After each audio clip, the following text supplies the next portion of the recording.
likes. Shooter Breeze topic number one tonight is how France used sex workers to maintain power in Africa. This came with a link that I'll share with you guys. Yeah.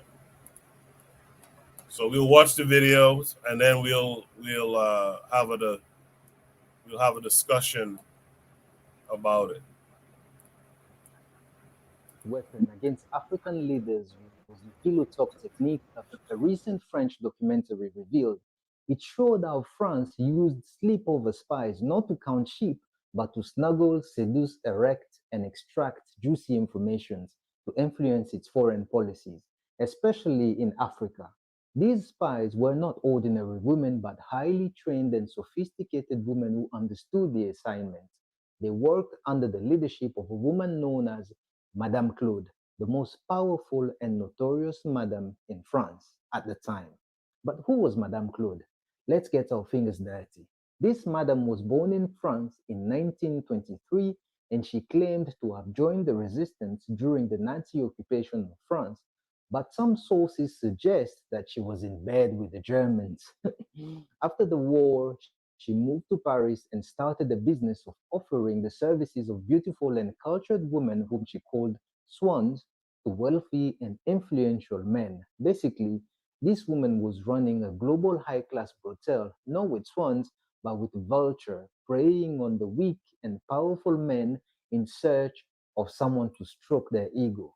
She had a roster of beautiful women who could make any man spill his secrets and his seed. Her clients included actors, businessmen, royalty from all over the world. Some of the names that have been linked to her are G.F. Kennedy, the Shah of Iran, Charles de Gaulle, and many others. She was also friend with Coco Chanel, Salvatore Dali, and Truman Capote. By the way, Capote means in French condom. What a happy coincidence. A match made in heaven on the seventh. It's safe to say that it is better to have Capote's friendship in your back pocket and not need it than need it and not have it. Anyways, Madame Claude was not just a pimp, but also a master of manipulation and blackmail. She had a strict selection process and trained the recruits in etiquette, languages, and art. She also collected secret information from her clients which she used to blackmail them or to cooperate with the police or her government. She amassed fortune. She amassed fortune. She was the most powerful madam in France and she had more connections than the Atlantic. She worked with the French Secret Service, which used some of her staff as agents to infiltrate and influence foreign governments, especially in Africa.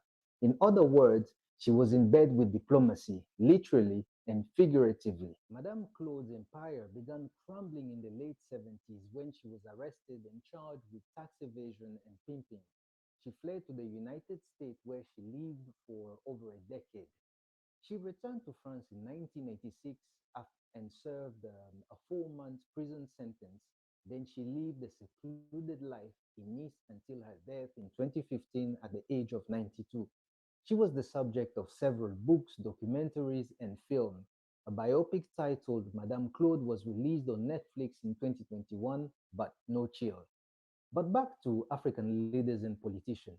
Chad's first president, Francois Tombalbaye, also known as Nkarta Tombalbaye, had a rocky relationship with France, which was the former colonial power in Chad.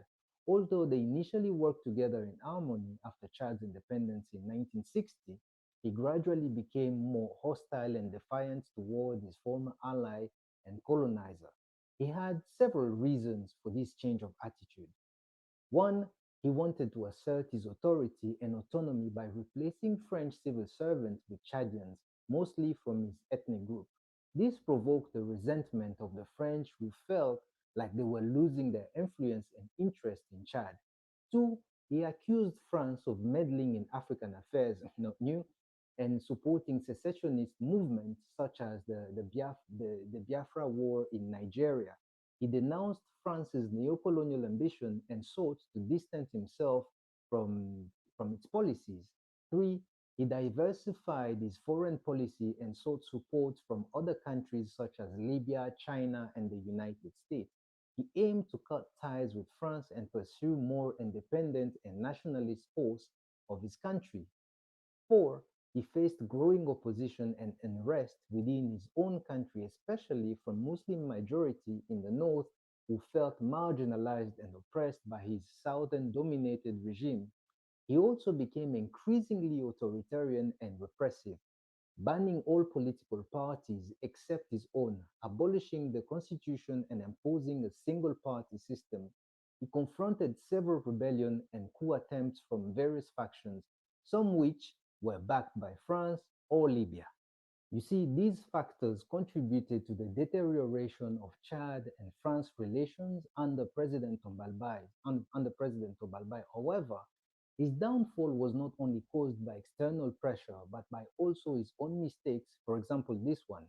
President Tombalbaye slipped up in muddy waters and told the French honey trap who worked for Madame Claude his plans about ditching France and striking deals with other partners, not knowing he was pillow talking with a spy who would share that confidential information with our government. Naturally, this information reached France, but Paris did not find President Tombalbaye's intentions arousing. What we've come to learn in recent years is that Paris doesn't like to be ghosted or told to leave an African country it once colonized. It's like um, it's like a toxic. It's like France has an attachment issues. Even if the relationship is toxic, with them being the toxic party, they just want it to continue so that they can keep on rising and have easy access to penetrate our natural resources. Anyways, with the spies' blessings to our government, it was only a matter of time for something to happen. So on April 13, 1975, President Tombalbaye didn't just lose power in a coup, he also lost his life falling for a flat nyash. According to reports, he was shot dead by rebel soldiers who stormed his palace. Some say it was a coincidence, others say it was a conspiracy. Either way, France got rid of a thorn on its side and gained a new ally in Chad. You see, the French elite would bend over to keep the tip of Africa in its wide sphere. That's why Africa is always all over their mouth. They would do anything to maintain their influence and interest on the continent, even if it means using pillow talk techniques as a weapon. They would not hesitate to use the agent of seduction to charm and disarm their targets, to make them soft and vulnerable, to make them come to their senses or come to their knees. I don't want to rub it in your face, but according to one of the most famous book of imaginary stories out there, Delilah's and Eve's sloppy mouth made hard men come to their demise. The moral of the story is, to all my brother, don't fall for Nyash. Wait, Nini? So just to be clear, that video's volume dips on its own. It's not something that I did or anything of that nature. It's just how the video is. But I think if you focused in, you could make out what was being said there in the video. So Shoot the Breeze, topic number one says how France used sex workers to maintain power in Africa. Let me start with Buana. Buana, well, actually, no. Let me start with Black Steel. Black Steel, what are your thoughts on what you saw? Man, it's a snowblooded crisis, man. Well, I mean, just looking into a story, I'm not surprised. Sex workers, like he was saying in the video, sex workers have always been used to gather information if necessary. To take it, they could pass between enemy lines. They pick up things, people say things and they communicate back to their superiors. So I'm not surprised that this is a tactic used um, by the Europeans to gain access and to overthrow or undermine, liberation movements or whatever. and whatnot. That's why we always have to be vigilant. You know, sometimes as men we can't think with the little head; we got to think with the big head. You know, so understand that this tactic has been used, been used often, and it was funny. He said, you know, he got seduced by a flat yash, which is hilarious. But I mean, I also understand how, unfortunately, some black people aspire to a European ideas of beauty and femininity and attractiveness. And you know, it's not just black men, black women. You know, it's an infection across all of the diaspora and all our genders, and you know, they can easily fall for that deception. But you know, you just got to be vigilant. Um, you know, I'm questioning all these African leaders. Who was the one I think is in Gabon or somebody who had the white woman as a wife? I'm pretty Ali sure. Bongo. Yes, it's Bongo. Yeah, that was the guy. Yeah, he got this white woman all booed up on his arm, and these people been ruling the country for 50, 60 years. His whole family. And you look at him, who's he got on his arm? But he got a polar bear. So we just got to be careful. Don't think with your big head, and what Dr. Umar say? Politics before punani. I'll leave it there. Thanks. Appreciate it. Appreciate it, Black Steel. Yeah, that flat Nyash thing is wild, to be completely honest. And like Black Steel said, these guys, they've been using that on, they use this stuff on themselves. In fact, I've noticed since I've been in New York, I've noticed that every few years there's always some Russian doll scandal. Some one of these Russian chicks is a sex worker and comes to find out she's out here a spy and all that stuff. So it happens, in their society, much less ours. The thing for us though, we should be able to spot this shit from a mile away, and we shouldn't be falling for it anymore. But that's the issue, I guess. That's the big thing we have to overcome. Only what say you to it? Yeah, I couldn't fall for flat Nash. I'm sorry, but yeah, I mean this is just common sense. I mean, I don't see how you could be in Africa and go for a white girl. That's already stupid. But it's also suspect. Like what do you think she's there for? I mean, the thing is this too. Like any prostitute is reporting back to her handler. Like every prostitute, like unless she's like a free agent, is reporting back to her handler all the time. Like to think that you can trust a prostitute is already like problem number one. So I think there's something wrong with these kind of men where they're laying up with a woman who's like employed by somebody, and then telling them secrets. Like that doesn't even make any sense. Now, if you're saying, "Hey, look, I'm gonna take a phone call while she's here," that makes a little more sense. But it's also, it's also sloppy. It's also sloppy, and sometimes it's like, okay, maybe this person's in the room, and they don't speak, Swahili, right? You know what I mean? And so we could speak freely, our Swahili, because they don't speak Swahili. That's like I said, there are some ways where a man can get caught off guard, but it's like, don't get caught off guard with a white person, because you should always be on guard with a white person, and here's the thing too. It's like white people would be more expensive. So you just wasting extra resources for something that looks worse. Like that's stupid. I mean, but I'm not going to say it's a, like you pointed out. I'm not going to say that it's a Africa thing, because this is just common sense. Trotsky, famous socialist, once upon a time, some people regard him as Stalin's rival at one point, right? He was killed by some woman he thought he was wifing, but she was Russian spy. But that's like, yeah, just stupid. Like, just don't. If you land up with a prostitute, that's on you, right? But then don't, like be cautious, and do not Do not tell her anything. Don't say anything around her. Just keep cool. That's all I'm saying. Yeah, well stated. Well stated. That comment you made about being sloppy, I think that's a very important comment. I think the kind of mindset that Africans need to have needs to address this notion of being sloppy too. Like, but ultimately, if you had not went and laid up with this white woman, you wouldn't have had this issue, right? That's the bottom line to it. Ultimately, if you didn't lay up with her, you wouldn't have had the issue of being sloppy in front of her or some shit like that, you know?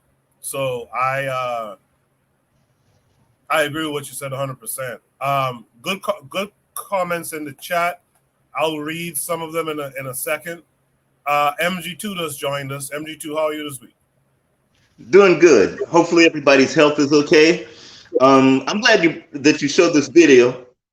First off, I want to say peace to everyone. And many of you guys are much younger than me, so I have to just tell you from just from experience of what I've seen in life. The use of sex workers. I saw this video the other day, and the use of sex workers for any agenda is nothing new. That's been happening since the dawn of time, and I'm pretty sure you all know that.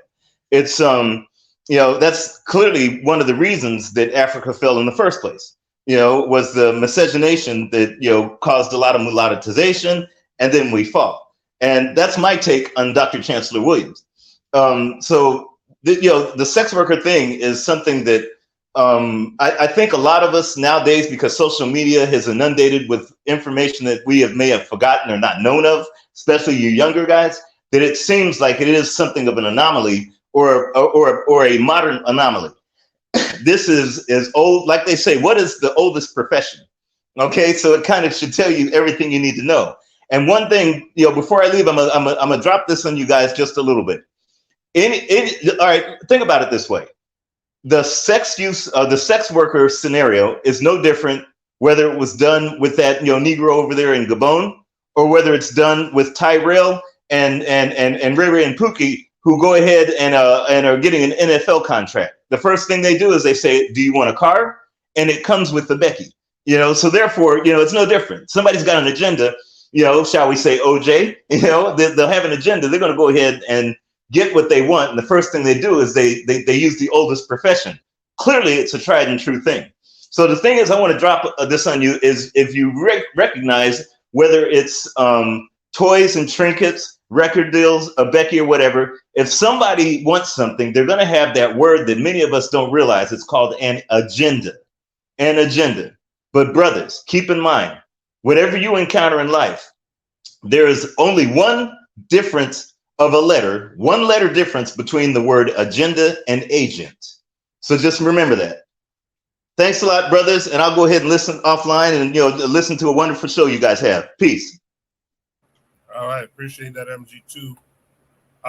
Let's go to, before I go to Buana, hold on. Let me read some comments real quick. So Trigger Happy 262 says a black leader who doesn't have a healthy relationship to a black wife should be questioned, should be shamed if you even messing with the whites in a majority black country. I agree with that 100%. So does Ketter. Trigger says even our revolutionary leaders, they are 1,000 times better than the leaders now, but them having a white wife or non-black wife should be questionable, and it affects ideology. And the same person who came to mind as who came to mind for Ketter and Nkrumah had an Arab. Brother Bakari is out there in the chat. He said peace and black power earlier. So peace to Brother Bakari. Let's go to Buana now. Buana, you've heard everything everyone had to say. What say you to all of it? Yeah, so let me explain the first thing. It's a term that I heard from a YouTuber, back in the day. He used to use this term called beautiful trash. Beautiful trash. And some of our brothers only look at the person's face, exterior, and they fall for that. Not knowing that some of these women are just beautiful trash. They're beautiful trash. You know, they have nothing really to contribute to you outside of their so-called beauty. And if you look at the leaders in Africa, some of whom are people who are the center of these coups right now, you know, look at their wives. Find out who their wives are. I think that one of the persons who was holding the coup, I can't remember exactly the country. I think it's either Mali or I can't remember exactly where it is. His wife, his white wife, was a former police officer in France. Could you imagine such a thing? We have our African leaders have married outside of the continent for some strange reason. God knows why. God knows why you would jump over 1.3 billion people and go look for your woman in Europe. You bypass all them beautiful women in Africa and go. At least you could have married someone else from another African country, but you bypass them and go into Europe. Instead, it shows you that not only do these so-called leaders suffer from low self-esteem, but they should not be in a position to lead black people. If you're suffering from such high low self-esteem that you believe to have a white woman in your arm is something to be accomplished, you should not be a leader in Africa. It's just as simple as that. Simple as that.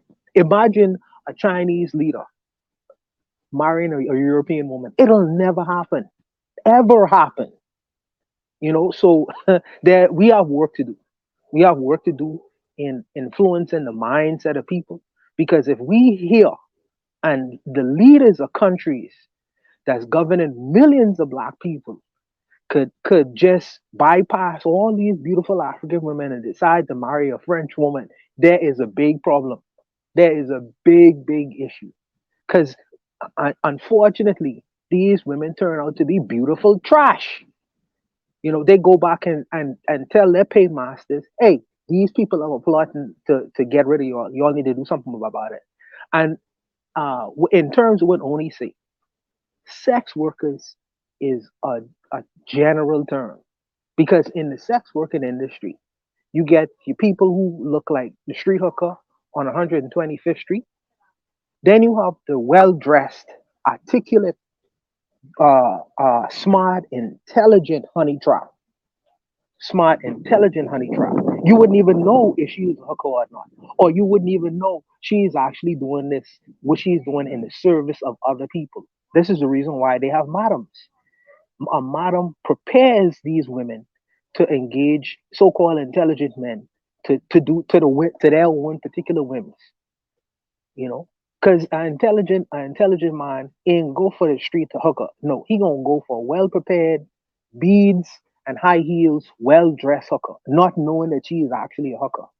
She is just beautiful trash. He just doesn't know it. You know, so for me to stay out of that trap is not to mess with them in the first place. Go marry a village woman. Village woman, beautiful. They beautiful. You know, you could instruct them and prepare them and train them. You know, because you come from the village too. You know, better the devil I know than the devil I don't know. But I'll stop there though. I'll stop there. No, I think those are all good points, especially the last one. It's better the devil you know than the one you don't know, and that should cover it all when it comes to race first or race only ideology. It's better I deal with, you know, my black brother or black sister than the unknown person over there. Does anyone else want to add any last thoughts here? I just want to say one thing, you know, to those men that play in the snow. Understand that the white woman works in conjunction with the white man. There's never, you know, we sometimes like to spin this narrative as though, you know, white women were not complicit in the crimes of white men, and that is absolutely not true. There's an often told statistic in the U.S. here that it says 53% of white women voted for Donald Trump, and it just kind of shows there's no some of these feminists believe there's some sort of camaraderie amongst women. Understand that the white woman will go with the white man, and when it comes down to dominate people at every opportunity. So I don't want us to ever lose sight of that. Appreciate that, Black Steel. Anyone else want to have a last comment? Well, I'll give it a trigger happy 262 in the chat. He says, if there's one sphere of human activity that people like to make so many excuses for, it's sex and religion. The excuses are so pathetic, but they can't get around it. I agree with that.